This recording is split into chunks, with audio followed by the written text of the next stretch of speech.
अस्सलाम वालेकुम। मोहम्मद आज़म समीर हाज़िर है। क्यूबा की बातें हो रही हैं जी आजकल, और क्यूबा का एक वीज़ा सामने आ गया जी, जिसका नाम है जनाब D7 visa. This is award to the journalist. अगर आप जर्नलिस्ट हैं तो ये वीडियो आपके लिए है, और अगर आप क्यूबा में जाकर कोई चीज़ कवर करना चाहते हैं, रिसर्च करना चाहते हैं, सहाफ़त में कोई काम करना चाहते हैं, तो फिर आपको D7 वीज़ा अप्लाई करना पड़ेगा। वो कैसे करना है, क्या प्रोसेस है, कितनी फ़ीस है, कितना टाइम लगता है, कहाँ से मिलेगा, कितनी देर के लिए मिलेगा, क्यों नहीं मिलेगा, क्यों करके मिल जाएगा और क्यों नहीं मिलेगा भाई, ये सारी बातों की आज हम करेंगे चर्चा। इन तमाम बातों पे आज हम करेंगे बात, so stay tuned.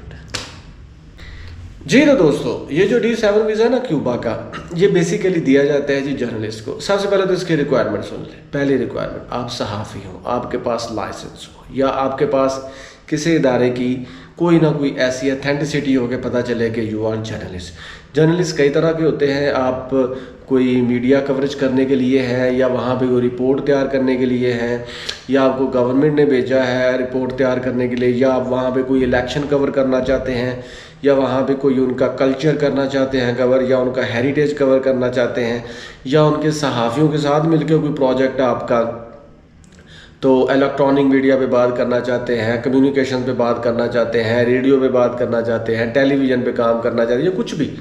So it depends upon your scope of job. ठीक है, तो पहली बात तो ये। दूसरी बात ये है कि जनाब, आपके पास पासपोर्ट होना चाहिए वैलिड, और उसकी वैलिडिटी 1-1.5 साल से कम ना हो। ठीक है, और तीसरी चीज़ ये है कि आपके पास पुलिस कैरेक्टर सर्टिफिकेट होना चाहिए कि भाई आप किसी भी जुर्म से पाक हैं, बिल्कुल ठीक है, साफ़ सुथरे हैं, सिविलाइज्ड शहरी हैं।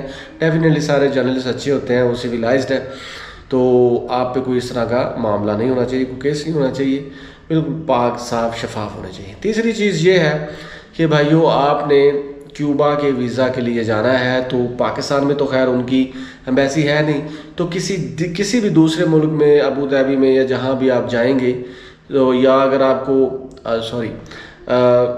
इस्लामाबाद में आपको ईमेल करना पड़ेगी। ठीक है, और ईमेल के लिए जितने भी डॉक्यूमेंट्स हैं, फॉर एग्जांपल आपका पासपोर्ट है, आपके पास को अगर वहाँ का इनविटेशन लेटर, चौथे नंबर पे इनविटेशन लेटर है, इनविटेशन लेटर होना ज़रूरी है किसी जो सहाफ़ती ऑर्गेनाइजेशन का, या जर्नलिज़म का, या कोई ऐसे वहाँ पे कोई इंस्टीट्यूशन है जो आपके साथ मिल के वहाँ पर कोई प्रोजेक्ट करना चाहते हैं, उनका कोई ना कोई लेटर होना चाहिए। इन तमाम चीज़ों को मिला करके आपने यहाँ पे जो उनका कौंसलर जनरल बैठता है इस्लामाबाद में, वहाँ पे उनको ईमेल करना होती है। ठीक है, जैसे आप उनको ईमेल करेंगे तो वो फिर आपको बुलाएंगे जनाब अपने पास कुछ बातें करने के लिए कि भैया वहाँ पे क्यों जा रहे हैं, कब जा रहे हैं, कितने टाइम के लिए जा रहे हैं, कितने देर में वापस आ जाएंगे, और वहाँ पे कहाँ पे रहेंगे। ये पांचवी चीज़ है जनाब कि वहाँ पे जहाँ पे रहना आपने, उसकी भी आपको प्रूफ देना पड़ेगा किसी होटल में या किसी भी जगह का। ठीक है, तो ये सारी चीज़ें लेकर के जब आप वहाँ पे उनको भेजेंगे, तो उसके बाद वो आपको कहेंगे, एक फॉर्म होगा, उसको भी फिल करना होगा,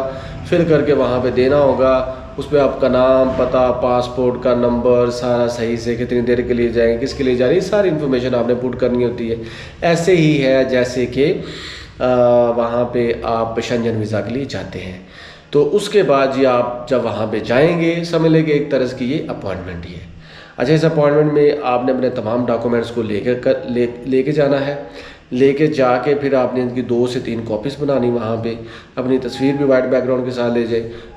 उसके साथ साथ ये है जनाब, बैंक स्टेटमेंट आपकी होनी चाहिए तकड़ी, कि भाई उनको पता हो कि ये कोई आम जर्नलिस्ट नहीं है भाई, इसके पास पैसे भी है, या अपनी फॉर एग्जांपल किसी भी अच्छी या कोई भी सहाफ़ती जो टीम है उसके आप मेंबर हैं, तो वो आपको डेफिनेटली सपोर्ट तो कर रहे होंगे।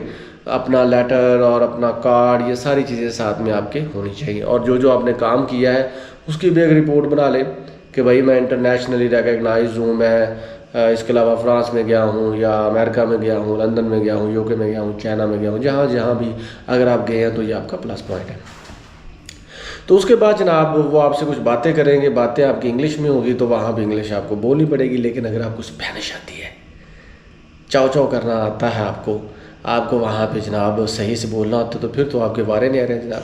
ऐसे ही है कि जैसे आप चाइना का वीज़ा लें, तो जब उनकी एम्बेसी में जाएं या किसी पुलिस ब्यूरो में चाइना में जाके आप चाइनीज़ बोले ना, वो बहुत खुश होते हैं। वो कहते हैं यार ये बहुत मज़े की बात है कि ये ऐसा बंदा आया है जो हमारी ज़ुबान को, हमारे कल्चर को जानता है, तो वो आप बहुत हैप्पी हो जाते हैं।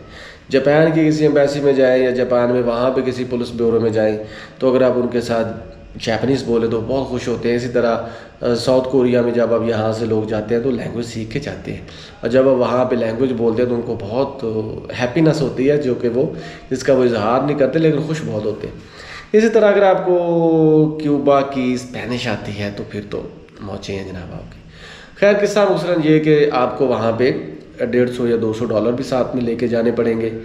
अल्लाह करे कि आपका वीज़ा कंफर्म हो जाए। वीज़ा ऐसे नहीं कंफर्म होगा, वो आपके पास पासपोर्ट अपना ले लेंगे आपका, उसके बाद आपने तो फ़ीस जमा करवानी होगी, इंश्योरेंस भी साथ में करवा लें, हर वो चीज़ करवा लें जो कि बेटर है। उसके बाद क्या है जनाब, आपको 4 दिन, 5 दिन, 1 हफ़्ता, 2 हफ़्ता, मैक्सिमम 2-3 हफ़्ते तक आपको वेट हो सकता है, इससे ज़्यादा नहीं, क्योंकि अगर आपकी डॉक्यूमेंटेशन ठीक है D7 वीज़ा आपको अवॉर्ड कर दिया जाएगा। लेकिन डिपेंड करता है कि ये D7, हाँ इस सिलसिले में एक और चीज़ है कि आप कंफर्म रिटर्न टिकट भी ले लें, ठीक है, चाहे डमी बनवा लें या सही ले लें। अगर आपको यकीन है, कंफर्मेशन है कि भाई आपके सारे डॉक्यूमेंटेशन ठीक है, आपको वीज़ा मिल जाएगा, तो फिर आप ओरिजिनल भी ले ले, कोई मसला नहीं। या ऐसा बंदा जो टिकटिंग करता हो, टिकटिंग के शोबे में हो, और वो आपको कोई इस तरह का 48 घंटे की या 24 घंटे की टिकट बना दे, तो वो भी बेटर है आपका, क्योंकि आपके पैसे बच जाते हैं।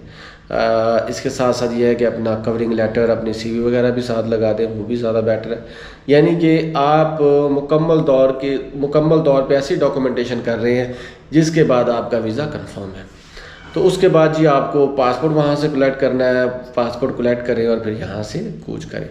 इस सिलसिले में ये है कि क्यूबा के लिए यहाँ से वो डायरेक्ट फ़्लाइट नहीं जाती। कतर से जा सकते हैं, तुर्की से जा सकते हैं, दुबई से, अबू धाबी से जा सकते हैं, इसके अलावा यूरोप के किसी भी कंट्री से जा सकते हैं। दूर है यहाँ से, साउथ अमेरिका के अंदर है, बहामास चले जाएँ, बहामास से भी जा सकते हैं, अर्जेंटीना चले जाएँ, अर्जेंटीना से भी जा सकते हैं, ब्राज़ील चले जाएँ, ब्राज़ील से भी जा सकते हैं। So you would have to arrange connecting flights to Cuba के शहर हवाना। तो ये है जनाब सारी इन्फॉर्मेशन। और जहाँ तक मेरा तलक है भाइयों, मैं कोई वीज़ा एजेंट नहीं हूँ, ना ही मैं कोई लॉयर हूँ, आपका दोस्त हूँ, आपका भाई हूँ, आपको गाइड करता रहता हूँ, ये मेरा डिस्क्लेमर भी है।